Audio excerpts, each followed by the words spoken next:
কুয়াকাটায় সকলকে স্বাগতম।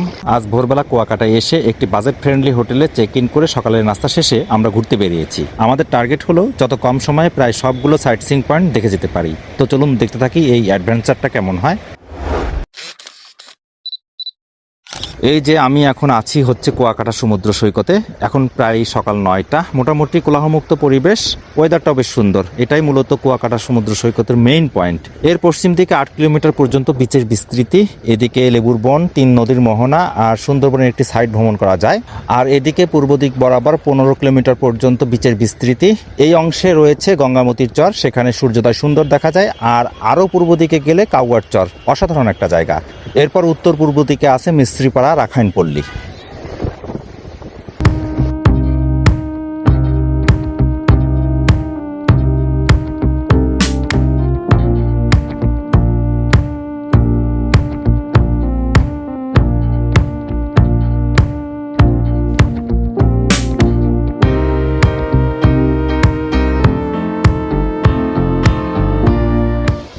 এখানে জোয়ারের পানি অনেক কাছে চলে এসেছে। আমরা মোটামুটি ঘন্টাখানেক এখানে ঘোরাঘুরি করলাম, বেশ ভালোই লাগলো। আর সামনেই রয়েছে সুন্দরবনের একটা সাইট ভ্রমণের জন্য গাইড অফিস। আসেন, যারা সুন্দরবন যাবেন এখনই চলে আসুন, ভ্রমণ টিকিট সংগ্রহ করুন। আর অল্প সময়ের ভিতরে আমাদের ট্যুরিবোট ছেড়ে যাচ্ছে সুন্দরবন ভ্রমণের উদ্দেশ্যে। আমরা গাইড অফিস থেকে জনপ্রতি 350 টাকায় প্যাকেজ নিয়ে তাদেরই তত্ত্বাবধানে চলে এলাম আলিপুর এই নদীঘাটে। এখানে এই ট্রলারে করেই আমরা যাব সুন্দরবনের সাইট দেখতে।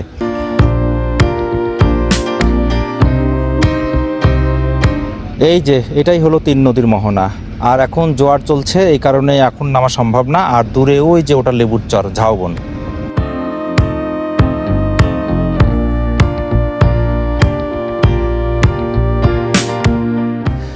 যাই হোক, আমরা এক রোমাঞ্চকর জলযাত্রা করে চলে এলাম এই ট্যাংরাগিরি অভয়ারণ্যে। এটি সুন্দরবনের একটি সাইট, আর স্থানীয়রা এটাকে ফাতরার বন বলে। এখানে আসতে আমাদের মোটামুটি ঘন্টা 2 সময় লাগলো। তবে কুয়াকাটা বিচ থেকে যদি সরাসরি স্পিড বোট নিয়ে আসতাম তাহলে অনেক কম সময় লাগতো। সেটাও নির্ভর করে জোয়ার ভাটার উপরে।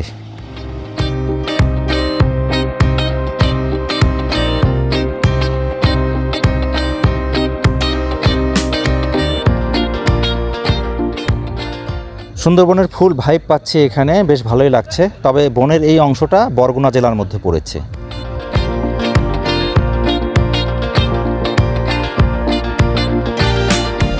মোটামুটি ঘন্টাখানিক ঘুরলাম আমরা এখানে। তবে আরও ভিতরে ঢুকতে পারলে ভালো লাগতো, কিন্তু জোয়ারের পানি ভিতরে ঢোকার কারণে আমরা বেশি দূর যেতে পারিনি। তো যাই হোক, এখন আমরা ফিরে যাব কুয়াকাটায়। সেখানে গিয়ে আমাদের লাঞ্চ করতে হবে।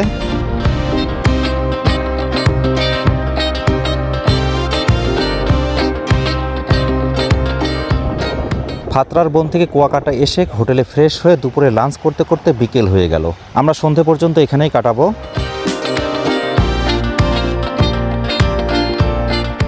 আর এই যে পশ্চিম দিকে এই পয়েন্টে সূর্যাস্ত দেখা যায়। তবে আজ মেঘের কারণে আমাদের ভাগ্য খারাপ।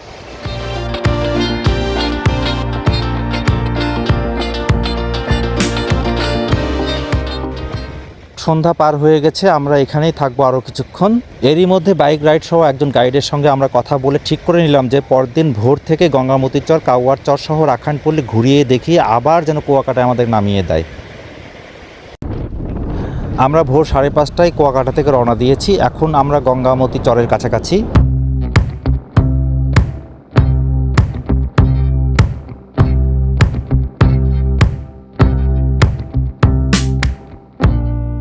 একপাশে সাগরের ঢেউ আর এক পাশে জঙ্গল, এর মধ্য দিয়ে আমরা ছুটে চলছি, বেশ ভালোই লাগছে।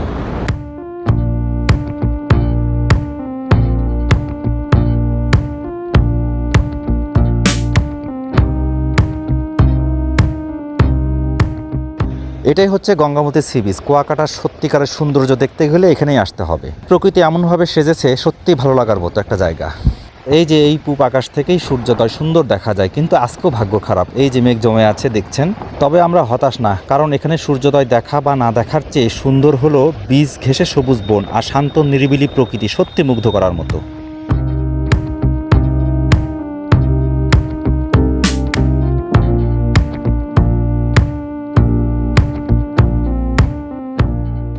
এখানে দেখতে পাচ্ছেন যে সমুদ্র থেকে একটি চ্যানেল লোকালয়ে ঢুকে পড়েছে। এই চ্যানেলের এই পারে হচ্ছে গঙ্গামতির চর আর ওপারেই হচ্ছে কাউয়ার চর। এখানে খেয়া পারাপারের ব্যবস্থা আছে।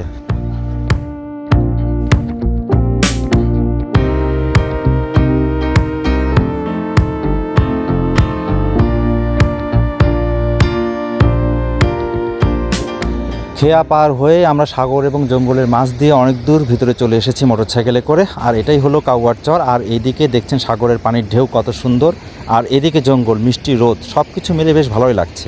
আর উপরে পড়া গাছের গুড়ির ভিতর দিয়ে যখন আমরা মোটরসাইকেলে করে আসলাম, সত্যি ছিল রোমাঞ্চকর একটা জার্নি। আর এই জার্নির সাথে মোটরসাইকেলের যে গাইড আমাদের সঙ্গে ছিলেন তার পরিচয়টা একটু জেনে নিন। আমার নাম মোহাম্মদ ফুরকান। আচ্ছা, আমার বাসা হলো গঙ্গামতি, সুন্দর স্পটের কাছে। তো এখন আছি কাওয়ারছড়ের দ্বীপে। এখন আমরা তারপর কাওয়ারছড় দ্বীপটা দেখা করে তারপর যাবো লাল কাঁকড়ার দ্বীপ, তারপর যাবো মিনি সুইজারল্যান্ড শাহবাগ।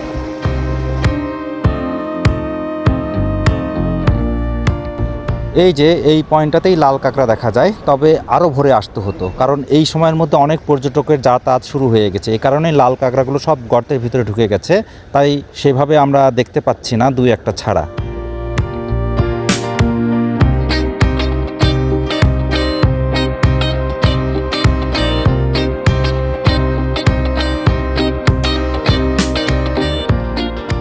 আমরা ঝাউবনের এখানে চলে আসছি। আমরা চেষ্টা করব যতদূর যাওয়া যায় আরও সামনে।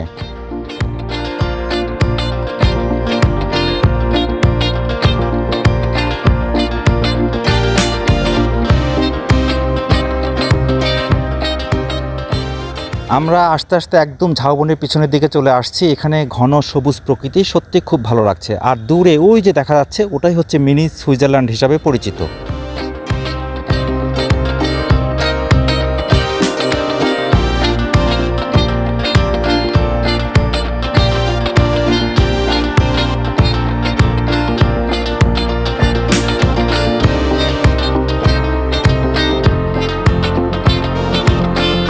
ঝাউবনের এখানেই আমরা নাস্তা করে নিলাম। এখানে ইলিশ মাছ দিয়ে সকালের নাস্তাটা বেশ ভালোই হলো।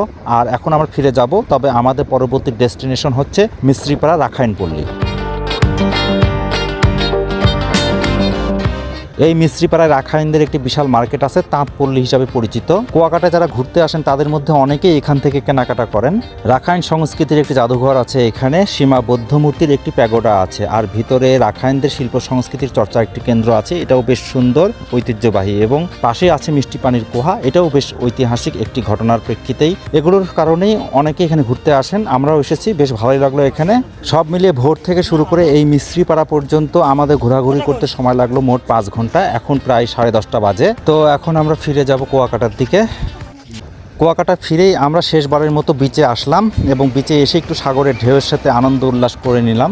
যেহেতু আমাদের হোটেলের চেক আউটের টাইম হচ্ছে দুপুর 12:30, তাই এখান থেকেই আমরা ফিরে গিয়ে ফ্রেশ হয়ে চেক আউট হয়ে চলে যাব। সব মিলিয়ে ভিডিওটি কেমন লাগলো কমেন্টস করে জানাবেন। সকলকে ধন্যবাদ।